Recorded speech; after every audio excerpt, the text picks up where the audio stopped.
Kota Palembang mulai memberlakukan pembatasan sosial berskala besar atau PSBB. PSBB akan lebih dulu disosialisasikan pada warga. PSBB akan mengatur salah satunya jam operasional tempat usaha dan perusahaan selama 5 jam. Usaha yang dibatasi yakni mal, rumah makan, dan pasar tradisional.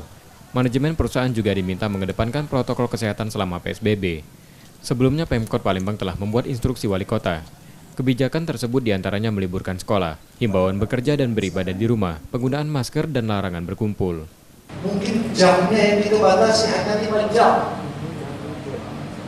Lantas poin-poin apa yang dituntut oleh saudara-saudara terkait dengan percepatan? Sesungguhnya jauh sebelum PSBB diberlakukan, kriteria PSBB pembatasan.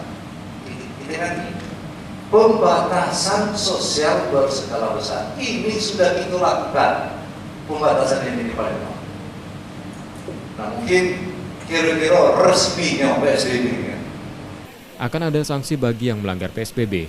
Sanksi akan diberlakukan 2 hari setelah Lebaran Idul Fitri, yang sifatnya ringan mulai teguran dan penahanan KTP dan pembubaran kegiatan. Petugas akan menindak dengan tindakan pidana ringan jika ada perlawanan pada petugas. Rizky Nurmizan, Kompas TV, Palembang.